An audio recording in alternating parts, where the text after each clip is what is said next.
Was it really, I just want to be better. I want to look at and document myself so that I can kind of be my own coach, critique a little bit? A lot of people that follow me now, they're just like, oh, Matt's just a runner. Like, they don't know that I played college football. They don't know that I was a personal trainer for a couple years before I really got into being a creator. This is our only outlet. The phone, the screen. And so I think now, a couple of years later, so many people are just kind of stuck in that habit and that routine. You can soak it all up, but if you're not doing, if you're not applying, where is it going? What's the point? You know, you're kind of just, you're a sponge that never gets to clean anything. Yeah. It's your duty to find your own balance and what works for you. What people don't understand about me is that I'm a lot more introverted than people think. Why is that, do you think? For me personally, it's just... How do you control yourself when those moments come, when those ideas come, to not undo the quiet time and the downtime that you just set aside for yourself? Yeah, I mean, I think there's... What's up, guys? Matt Choi here, endurance athlete and content creator, welcoming you guys all to the Ever Forward Radio podcast. Here we go.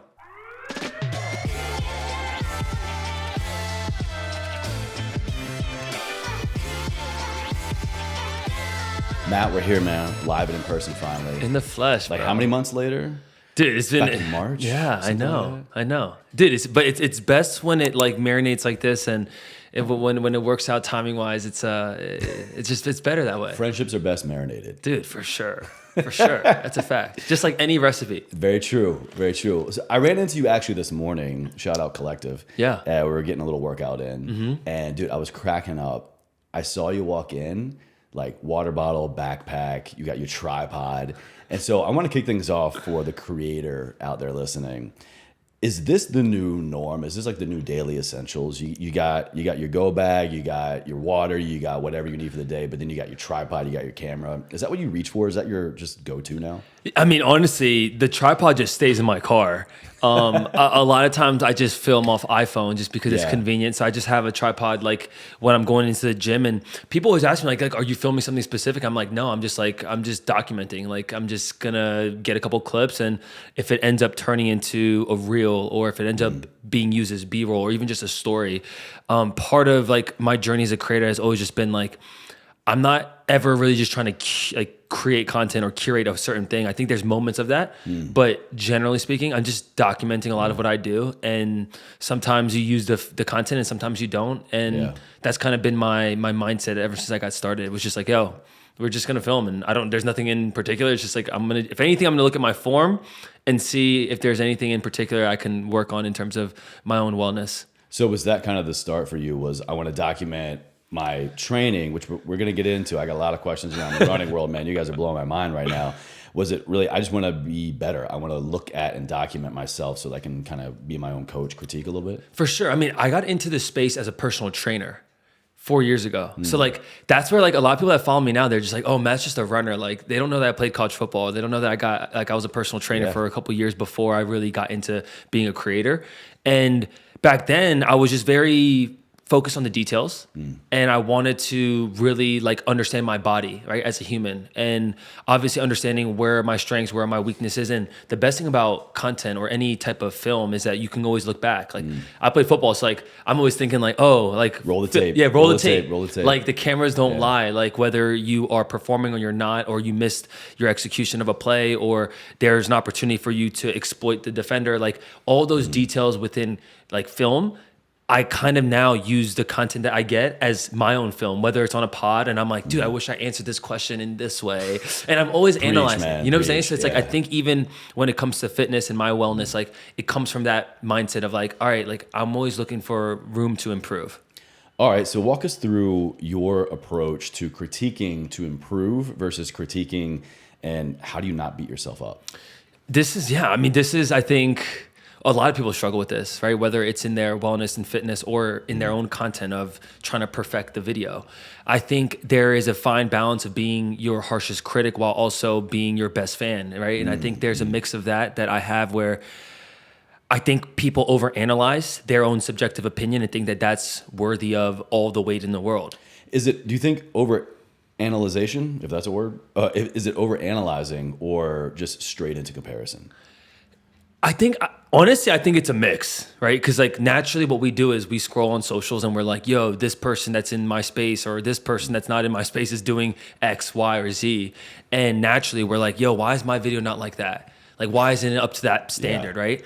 And I had the same hook, the same 100%. Like it's not as drawing in. Yeah. Exactly. It's like, oh, I could have improved in this aspect, but ultimately, it's up to the people to decide what is a good piece of content. Like I'm sure you and I have both been. Say that again real quick. It's up to the people to decide what is a good piece of content or what is engaging for them, right? I needed to hear that today. Yeah, that's good. I like. And that. I think it's just like I think as all creators is like we think that this is gonna be the video that goes off, and then when you take all the time to edit that video or produce that video, you post it and you're like kind of underwhelmed. Yeah, Crickets. It creates an expectation in your mind of like, it should do this well, when in reality it's your opinion of that piece of content is one person's opinion.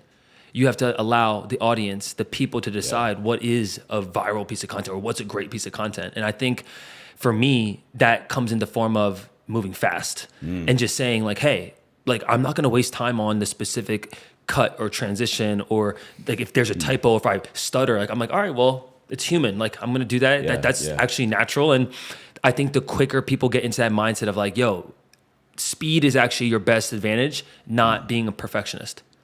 And that's kind of how I've always been thinking about content. And I think Gary Vee definitely helped me reframe that mindset. I see a lot of speed spill over from Gary influence. 100%, 100%. So I think it's, I don't listen to as much Gary now. I have so much respect for Gary, but I think it's, how when Gary talks about it, it's like, at some point, guys, like you consume my content, and once you get the gems you need to get, go move on and go start executing. Exactly. Yeah. And I think for so many people, they spend so much time learning and processing. And I always talk about being a lifelong learner. But once you learn a concept, it's now your duty to try to execute it. And I think there's so many people that read the book, they listen to the pod, and they're thinking, they're contemplating, but they take no action. And it's why they find themselves in the same spot of continuing to just, be a consumer of information. I consume a lot of information, but it's typically in areas where I'm like, okay, now I'm trying to get into this sector. Now I'm trying to learn YouTube more. It's very intentional. Exactly. And then you act on it. Like when I started wanting to focus more on YouTube, I'm like, all right, I'm going to invest more into YouTube, getting a producer, getting an editor, learning from Mr. Beast, like learning from people that are at the best at what they do, and then implement it. And the same thing would go like for me, like I had a podcast 3 years ago, and this year I wanted to relaunch one. Come on back, man. Exactly. Come on back. The so water's warm. 100%. Yeah. So I think for people, my best piece of advice is like, don't spend time to learn, but make sure that you're actually getting into the game, because that's where you learn the best. There's this quote that I say a lot, and I heard it from another podcast, and I forget the actual guy, the guest, but he said, knowing without doing is the same thing as not knowing. And I think that's where a lot of people get stuck, because I think the last probably like 2 years, I think especially during the pandemic and post-pandemic, we really were kind of like, this is our only outlet. The phone, the screen. And so I think now, a couple of years later, so many people are just kind of stuck in that habit and that routine. Some of it's good. A lot of it is good. I'm learning. I got a new skill. I'm cooking. I'm connecting with community. But it's really, you can soak it all up. But if you're not doing, if you're not applying, where is it going? What's the point? You're kind of just, you're a sponge that never gets to clean anything. Yeah. Where do you think? Who wants to be a sponge? Yeah, it's like you're not getting used. I'm just stuck in the sink. Nobody wants to scrub my bubbles. It's a waste. It's a waste.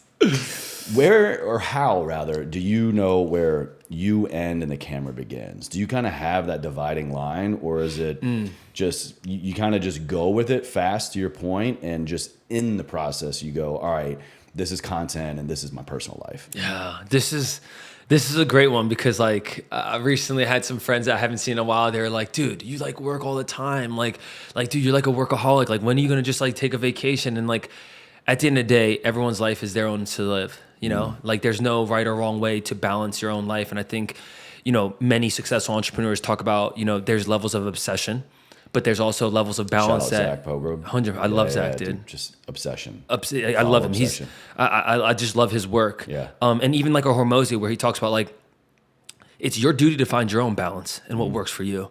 For me, to answer your direct question of when do I turn off the camera and when do I just say, all right, this is my time to just be me, I think I actually do it really well. Now, whether people see that or not, it's just a matter of I have time where it's just for me and myself in solitude, where I'm just this is the cameras don't need to be rolling. Yeah. And I think what people don't understand about me is that I'm a lot more introverted than people think. And a lot of creators say that. 100%. A lot of people. Yeah. Why is that, do you think? Why? For you personally? For me personally, it's just I charge when I'm in my own solitude. Okay. And a lot of that comes back to just being an athlete and always having to like be on and having to show up for your team and all those things. Yeah. And during the pandemic, I actually enjoyed the aspect of running because it allowed me to be in my own thoughts and allowed me to have space for myself. And even as a creator, like you start realizing that like you're on a different trajectory than what most people are doing in their day-to-day lives, right? Like when you choose to be in this space of any form of entrepreneurship, like you're taking a different route. And to think that you're going to be able to operate how other people operate that are not entrepreneurs, it would be foolish.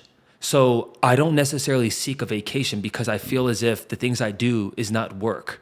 Like my quote unquote work is work to other people, but to me it's play. Like it's as if I am a kid again.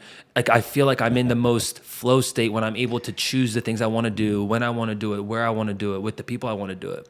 So even my trip in Korea, like some people are like, dude, like, oh my God, like, did you have time to decompress or actually like enjoy yourself and all that? Like I enjoyed myself during the suffering of the run in addition to after, right? And I think as humans, it's about finding what balance works for yourself.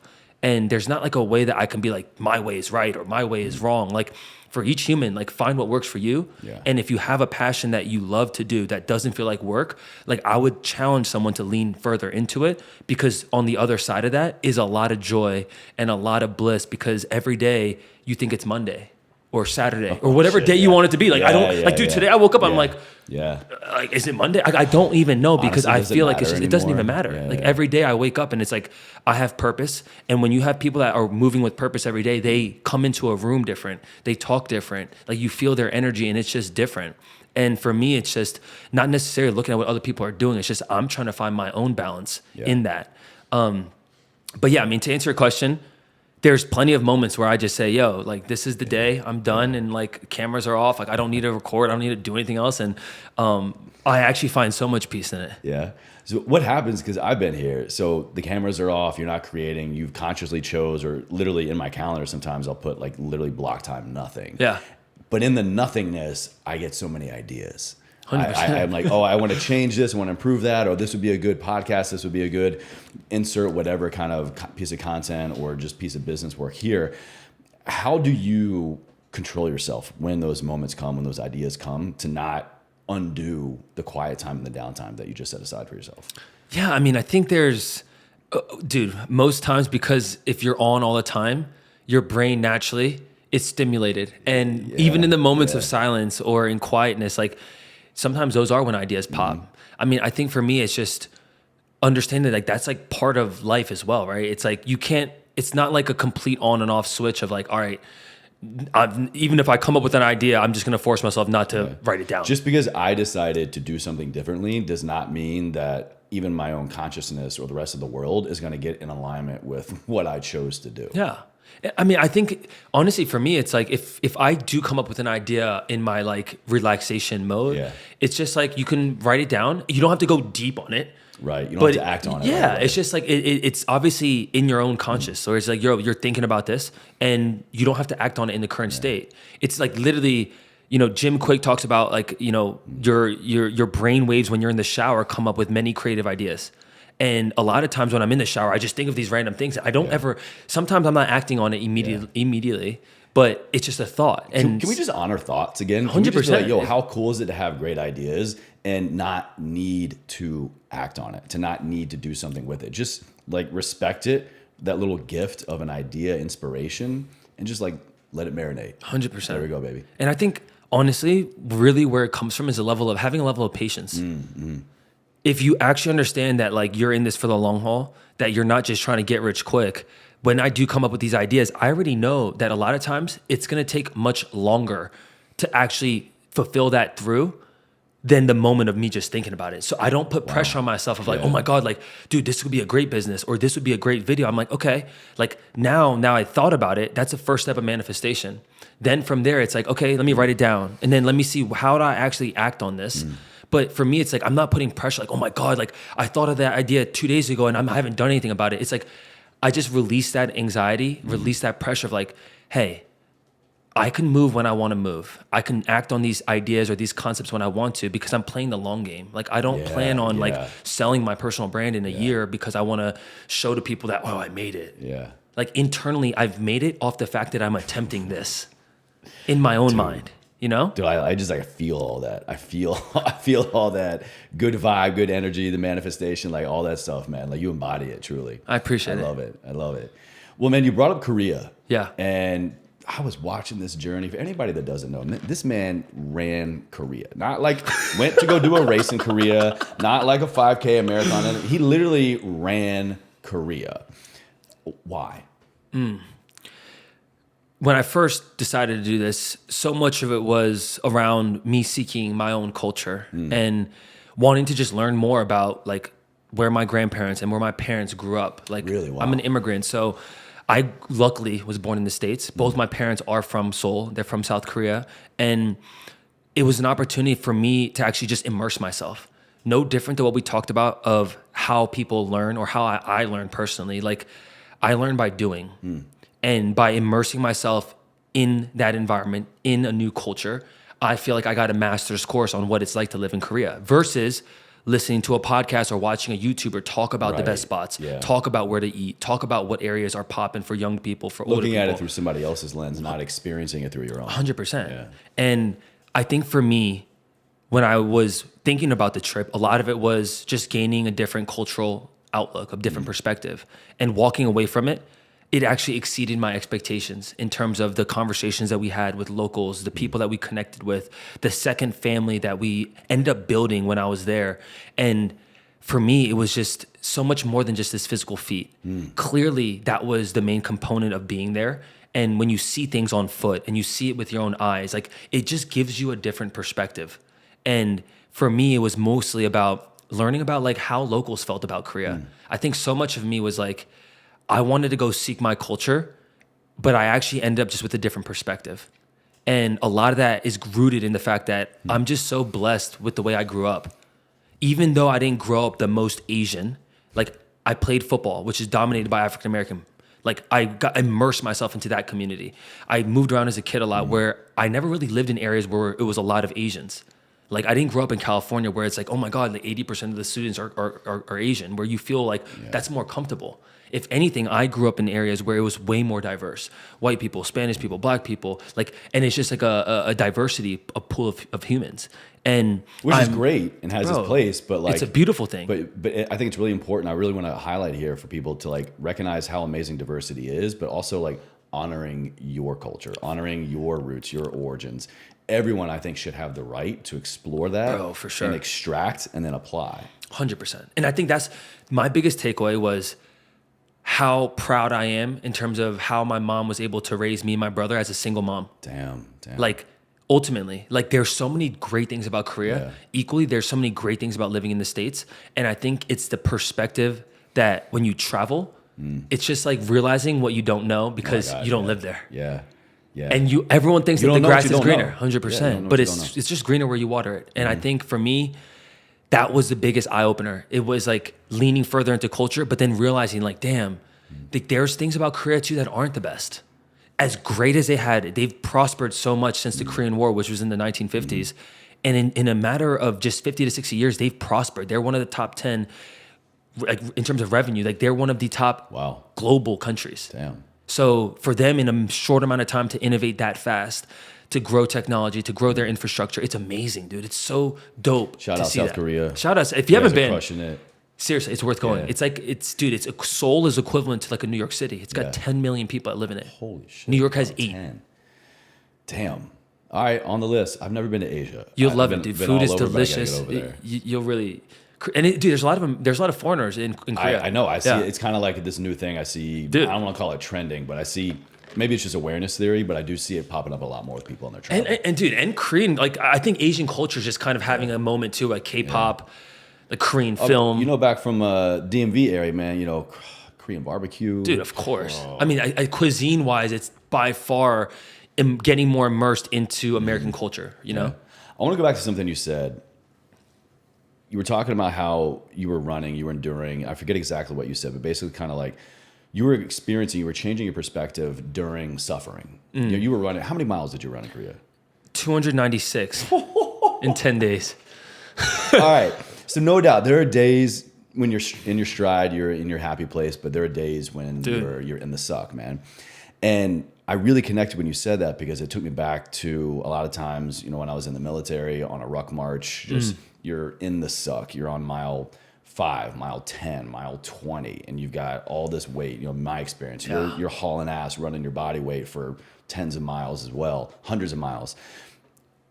Walking, rucking, running the path that you have been on before hits so different when you are there again in suffering. Walk us through that perspective. Like, what did you learn? What was different for you navigating this landscape, but physically, maybe even mentally through suffering? Yeah. I think the element that was different with this one is that, like, you have to show up over a 10-day period, like, every day. Like, I'm sorry, was this just you? Were you just running solo, or was this like a group thing? I mean, it was pretty much solo. I mean, there was days where people came and joined to help run. Cool. All right, yeah. But like, I would say 6 out of the 10 days, I pretty much ran on my own. All right. Like, I had my brother filming. And solo mission for the majority, and then solo suffering. Yeah. I mean, I think this comes back to just your internal dialogue and, what you say to yourself in moments of suffering, in pain, and in adversity, and also in success, right? And I think for me, as I was starting to deal with some pain just from the mileage and the volume, it was more of like, how do I turn this negative feeling, this feeling of shittiness, into something that is positive? How do I channel it? It's like I clearly, like, I can't change what's physically going on, like, in my body, but in terms of my mindset, that is something I'm in control of. Yeah.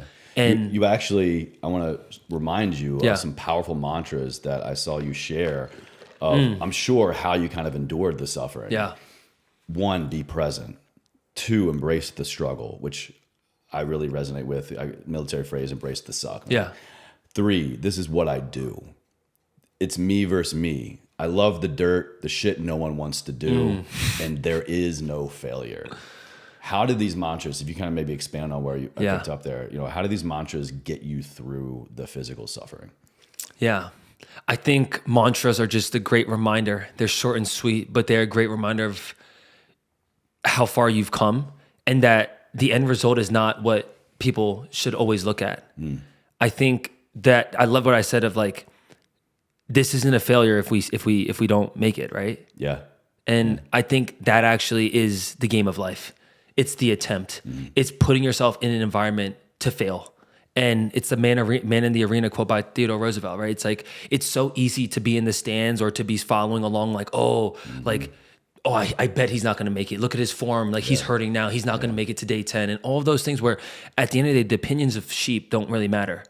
And I think it's important to understand for yourself and anyone that's doing anything that is challenging, whether it's building a business, starting a podcast, or doing a crazy endurance run, the internal dialogue that you have is the only voice that matters. And I think that was guiding me through it. It's that I just understood that, like, I signed up for this. Putting yourself through chosen suffering is an opportunity for you to grow and an opportunity for you to learn. And in those moments of doubt, even for me, like, as positive as I am, bro, there was moments where I was just like, damn, like, dude, do I have to walk? Like I told my team, like, maybe we'll have to, like, worst case scenario, we just go a little slower, or maybe it takes us a day or 2 longer. All right, I want to go there. So you're human. This concept creeps in of maybe I can't finish it the way that I set out. 100%. But you weren't going to quit.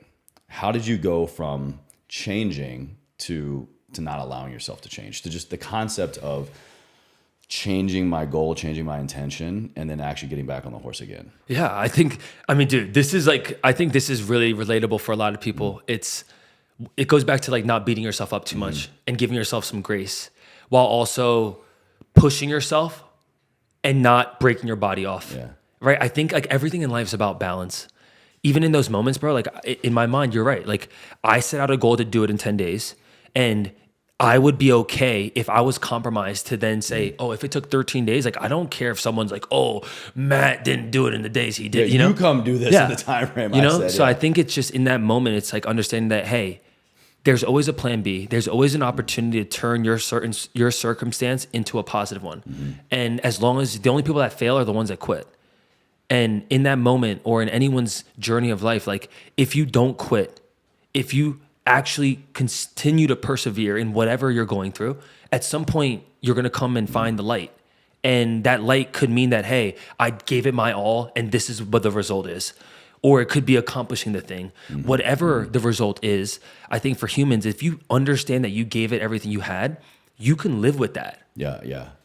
I think a lot of people need to hear that changing course is not failure. So many people, you set out on, you want to run Korea, you want to start a business, you want to insert your goal here, and then you kind of come up against the wall. You kind of come against, this shit is harder than I thought. What if? But if you just stay true to your vision and don't abandon it entirely, like change is not failure. Pivot is not failure. I don't think a lot of people fully realize that. They think if you change course, then you're abandoning the course entirely. Yeah. It's the reason I love endurance, marathons, ultras, is that it's hard to have a perfect plan. There's highs and lows. Like it's hard for all the variables to be in your hand, right? Like sometimes you get dealt a 2-7, like if you're playing poker. Like what do you do with the 2-7 though is the answer. Like sometimes it rains. Sometimes it's going to be too hot. Sometimes you might skip out on your nutrition or you might not have access to the fuel. Like the beautiful part about endurance is that it's actually the best similarity to life. There's highs and lows. There's ups and downs. There's moments of like endorphins. There's moments of highs and there's moments of like you feeling like, damn, like this is impossible. Yeah. And the ability to push through that, to stay even keel, I think is the greatest example of life because most of life is the same exact way. And unless you're someone that's not taking any risk, like those are the only people that might have an even keel, like a flat trajectory. Wholeheartedly, I agree. If you're literally trying to stretch yourself, you will be in moments where you don't think it's possible. And to push through that is actually where you're going to get the result. And I think the marathons and endurance is the same way. It's like, I'm just as human as anyone else. Like if you don't think that there was moments where I thought like, damn, like, is my foot broken? And can I literally finish? Can I continue running?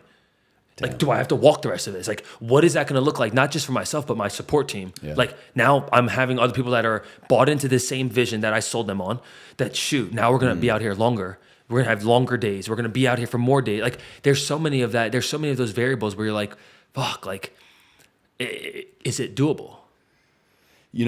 That's such a really good point too, because I think as people embark upon new endeavors, you might find yourself not in a solo experience. You're going to be taking on team members. You might have support team. And then I feel like it's different when you hit those walls, when you begin to question yourself and you begin to wonder, how can I finish the same way that I started? What do I need to do differently? You now got to be mindful of everybody else. How do you navigate that? How do you navigate the fear of failure? How do you navigate changing course and not letting other people down? I think I said it in the sense of the attempt. Okay. Like, yeah. To me, like putting yourself in an environment to fail is actually powerful. Like going into Korea, I had never done anything like this. The furthest I ever ran was 100 miles in one go, right? To then do 3 times that, you're really asking yourself to push a lot. Like you're asking yourself to do things you've never done before.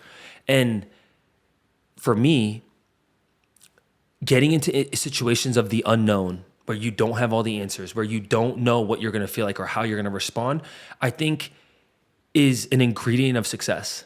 It's being comfortable of the judgment that you're going to get if you don't accomplish it. And I think that when you're comfortable with your own skin and you're very self-aware of who you are, the opinions that you might have of the opinions that other people might have of you if you don't accomplish it don't really matter. But you have the opinions of others, like outside people chiming in, the peanut gallery, all that. Do you view that differently than like actually having a direct support team of like, hey, They came my all brother, this way, of course. What is he going to think? Am I going to let him down? What are we going to do differently? Yeah, I mean, honestly, I think it's different, but yet similar. Even the people that were supporting me, like, it just being transparent with them of like, yo, this is kind of where I'm at, But like, ultimately, it was not a mode of like, in my mind, if I had, for whatever reason, had to stop at day 8, but I knew that I gave everything that I had to my team, to myself, and to the mission of accomplishing this. They would know that too. They would know it too. Yeah. I would not feel like I let them down because I'm like, yo, they saw the grit and the resilience that I was going through and the mantras and the mindset that I had, even attacking the pain and attacking the miles, where I don't think I wouldn't have felt like, oh, I failed y'all. Gotcha. It really would have just been like, guys, like, this is everything I have. Yeah. And if I had to walk it, like, it would, like, in my mind, it's still a success, right? Because I think we accomplished the mission, but I don't think it would have been of like, yo, I failed you guys. If anything, I would have just felt bad more of like, yo, clearly now, like, your guys' time, like, it was just like, it's a sacrifice. But they signed up. Hell of a journey. 100%. They signed up for the journey. They signed up for the journey as well, right? Because there was no guarantee that it's going to be a walk in the park. Right. And I think at the end of the day, for whether you're the leader of the ship or you're the one that's mainly like having the eyes on you, everyone's bought into the mission, right? And I think when you're in that moment of really stretching yourself, people can also understand that, hey, like, failure is part of life. If I didn't make it, it would have been a good learning opportunity. And I would have been like, guys, let's run that shit back next year, So that's how my mind goes. And I don't think it would be like, yo, I let y'all down. If anything, it's like, yo, we did everything we could. We maximized every opportunity. And this is the result that we live with. I was catching up on some other pieces of content and interviews of yours, and to kind of shift gears a little bit, you talked about how you quite literally cheated your way through life, cheated your way through school. Now you kind of are like making up for that. You kind of, I think, exactly said you're seeking out to be a student and making sure that you are, quote, the dumbest person in the room. Are you making up for the cheats? Are you kind of just like changing how you view life entirely and becoming a student of life every damn day? I think it's a mixture. I mean, 1000% that when I was in school, I never really applied myself. So I think I am playing on catch up because I think there were certain areas of my life that, looking back on it, I wish that I consumed things differently when I was at that age. I'm not that upset that I didn't pay attention in chemistry and calculus and all those things, but in terms of, I don't think anybody is, right? Honest, But I think in terms of having a curiosity when it comes to entrepreneurship and self-help or finance or these areas where they were weaknesses of mine because I spent so much time in football. I 1000% agree that there's levels of me like, oh, like, now that I have this mindset and that I'm more mature and I'm at an age now where I'm way more in control of like what I want to do, I'm 1000% playing catch up. Yeah. And I think it's important for anyone to, like, if there's areas of weakness in your own life, it's finding time to invest into it. So many people double down and triple down on their strengths, and that's easy. That's comfort. Easy. Yeah. For me, it's always like, all right, like, I understand the things I'm good at, and I think you should continue to sharpen your strengths.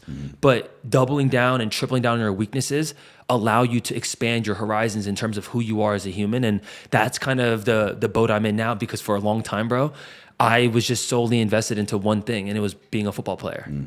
So I think now I enjoy being the dumbest person in the room. I enjoy not having all the answers, but surrounding myself with high-level people, because ultimately, for a long time, like, it was just like shooting the shit locker room talk. And you're in the military, like, like, it's just like that. You start realizing like the conversations are just different. Yeah, it's totally different. And this assumption is made that this is the norm, and this is what it is and what it is going to be. But then you kind of step outside of it one day and you're like, shit, I don't even know if that's what I like. I don't even know if that's me. Was I just assimilating? Was I just acclimating to something that really doesn't serve me? What does serve me? What am I curious about? Let me just go figure that shit out. Yeah. What is an area of weakness right now you're working on to become a strength? Ooh, that's not running. Not running. Of course.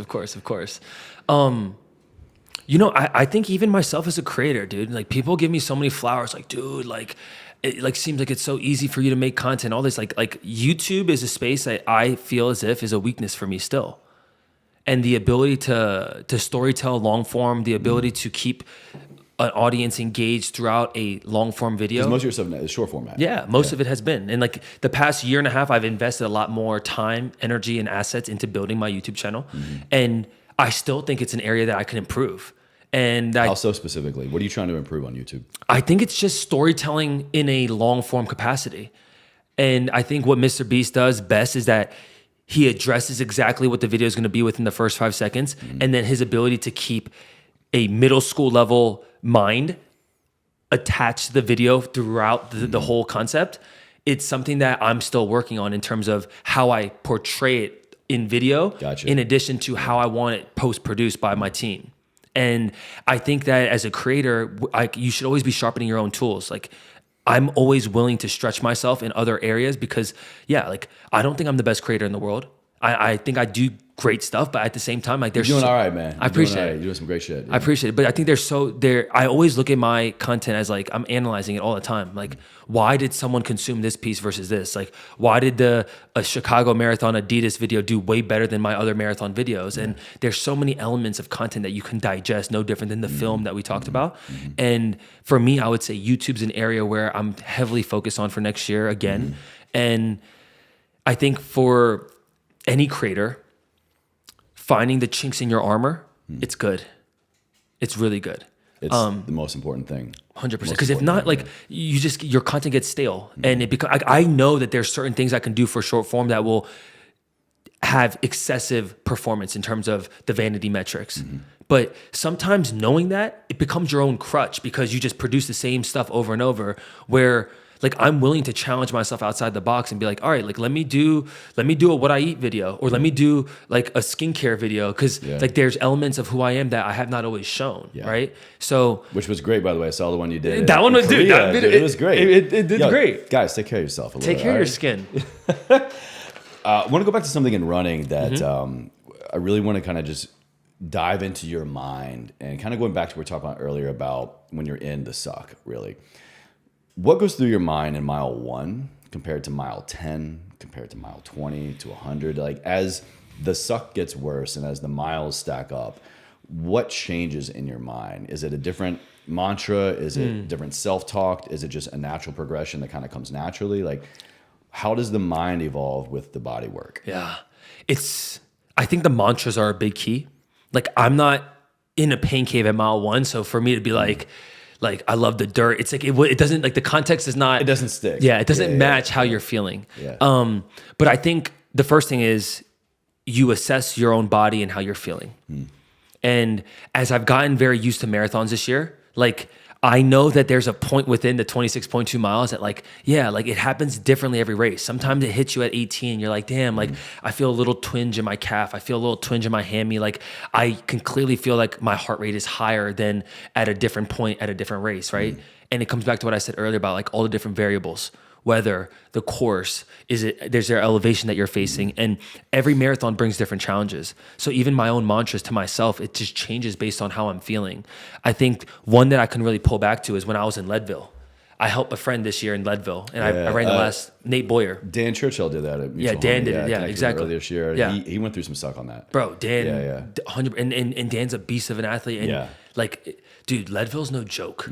Separate story of, like, Leadville is like, it's a proper test of your mental fortitude and your physical capabilities. Crucible. Absolutely, yeah. But even for me, going through Leadville, first time at 10,000 feet of elevation, and I was a pacer. Jeez. So I helped my friend Nate Boyer for the last 38 miles.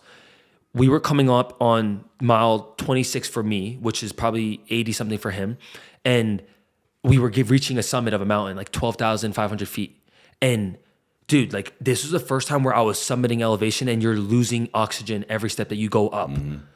And internally, I literally, bro, like, I had to close my eyes and just take it one step at a time and just, like, literally try not to pass out as the pacer. I want the audience to really take home that point right there, because it's such a unique concept of, as you're consciously choosing to put one foot forward and move forward, and you're technically getting closer to accomplishing your goal. Yeah. Every step closer to finishing that becomes even more and more difficult. And in this example, you're actually losing more oxygen with every step that you're moving forward to your finish line. The elements are working against you here. Literally. And in that moment, it was just like, dude, I literally have had internal doubt of like, dude, I don't even know if I can help finish him for the last 10 miles. You're not even there to run the race yourself. You're there in support. It literally so as you've a got pacer. like a double-edged sword now. Like, I don't want to fail this guy. I don't want to fail myself. 100%, dude. And you got to think about that. Think about the chosen suffering that this guy went through already 80 miles. And I'm over here suffering internally. Yeah. And yeah. as a pacer, like, dude, I've not ran the whole race. And for me to start to express my pain and suffering to a man that's just ran 80 miles, like last thing someone in that situation wants to hear is negative feedback or like I should not be what he's worrying about. Right. Even though internally I know all of us are struggling. Like it wasn't easy on him either. But I think the biggest moment of reflection was even in that moment of doubt. Yeah. The moment that you start to descend the mountain, there's like you're getting more oxygen. And naturally, you start to feel better. The descent has to come. 100%. We forget about that. 100%. We forget about that. The descent has to come. And I think it's, to what I even said when I was in Korea, it's just being present. Sometimes your moment of doubt, it'll subside at some point. And as long as you don't quit, as long as you keep moving forward, even though you're at that point of like you're teetering on the breaking point, you start to realize that we're capable of so much more. Oh my God, yeah. And I think in that moment at Leadville, even though I wasn't running that race as like under my own name, I realized that there was something on that mountain that I want to seek again, because not many marathons this year did I feel like, holy shit, this is like testing my physical and mental grit. Yeah. Here's the edge. No. Here's the edge. No. Here's my edge. No, fuck that. Here's my edge. And I think for humans, it's like, you know, it doesn't. What I don't want my message to be as I continue to grow and as I continue to do physical things is that you have to run these races to find your limit. You can find your limit in way other aspects outside of just running and endurance.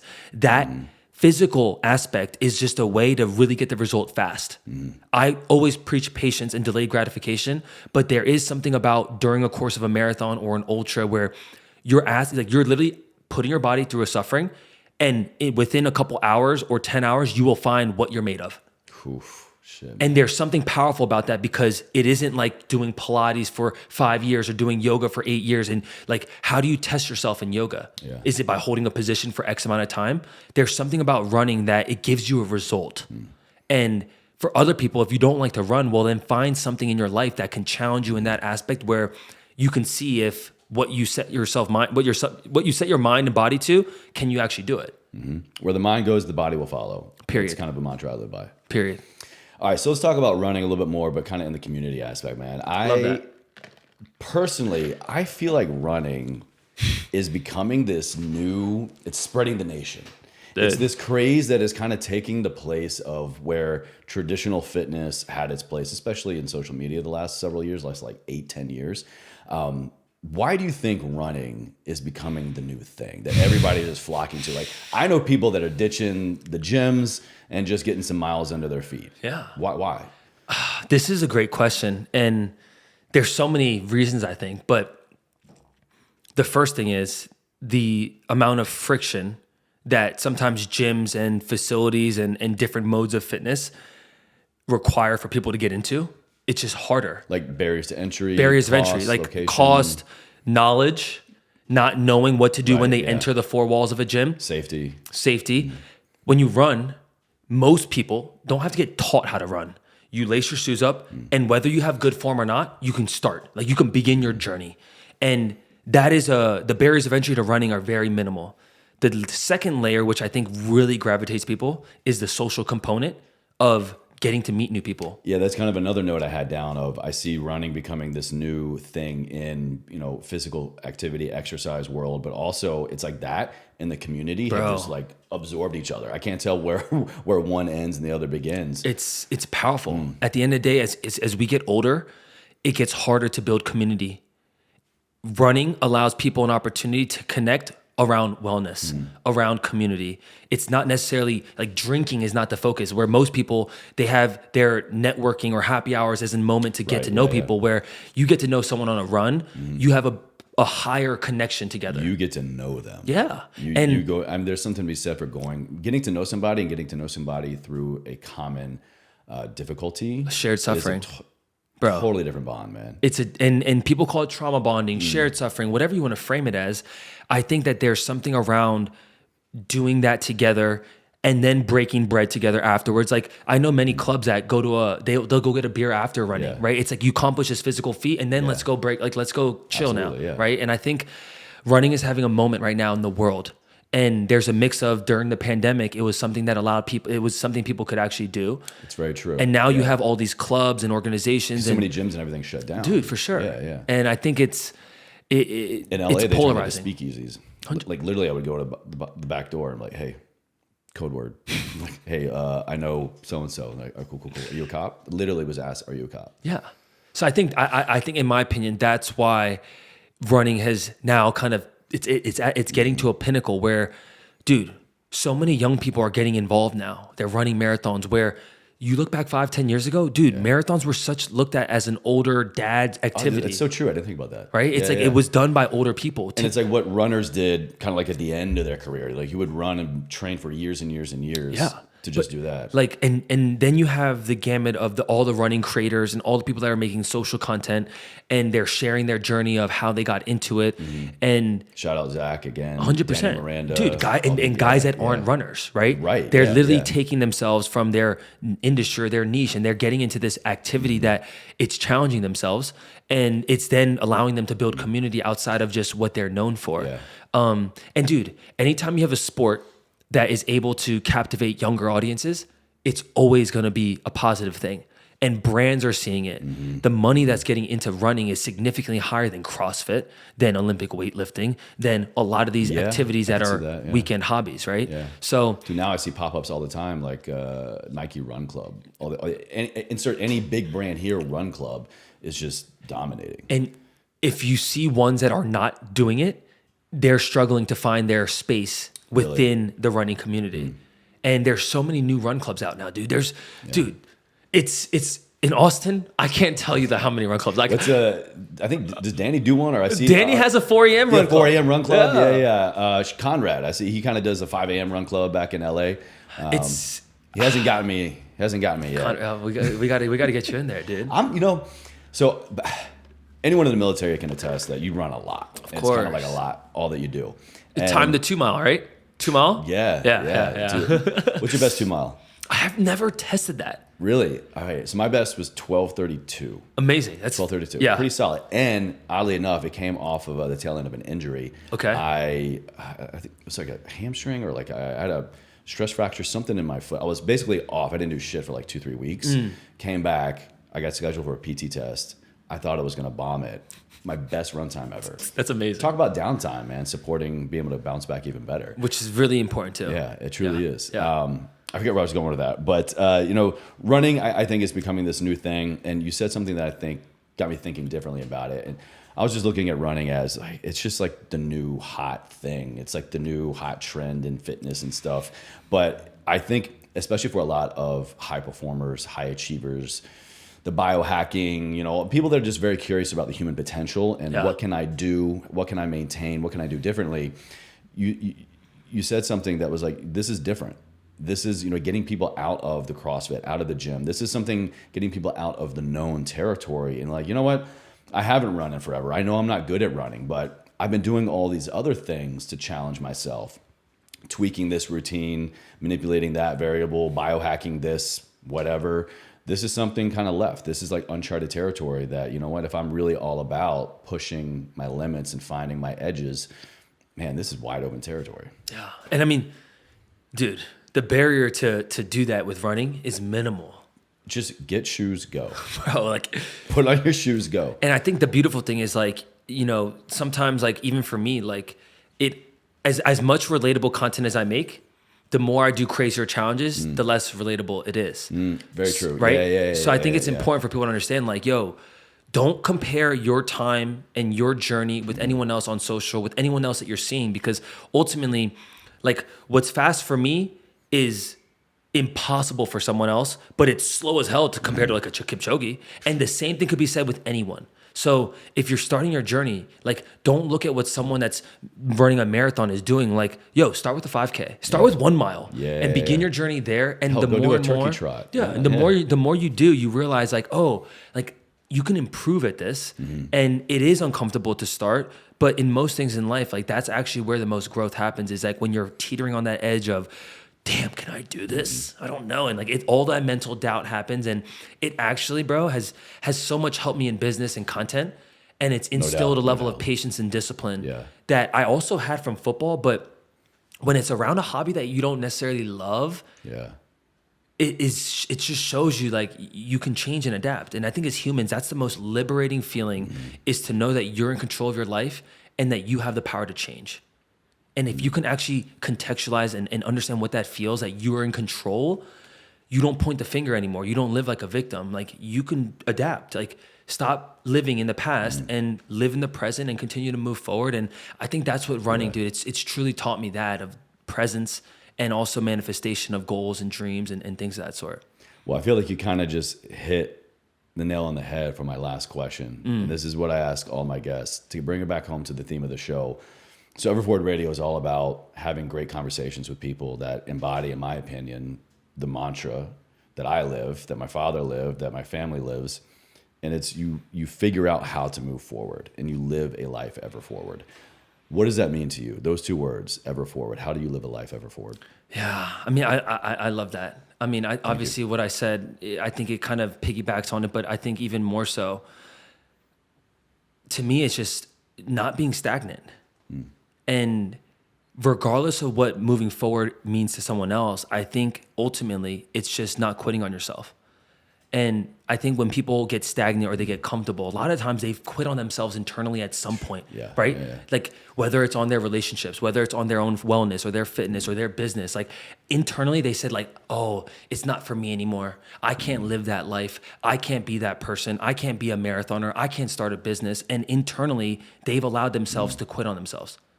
And I think being ever forward is just finding a way to continue to pivot and to adapt your circumstances.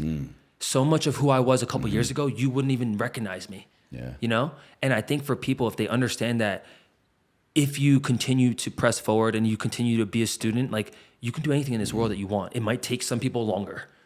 Like if you want to run a marathon, that's okay. It's okay. It might take you 5 years, like, you know, but be okay with that, that you're progressing to this goal, that you're progressing to whatever you want to do in this world. And I think it's actually the most relatable thing in this world is to just move forward one step at a time and not quit on yourself.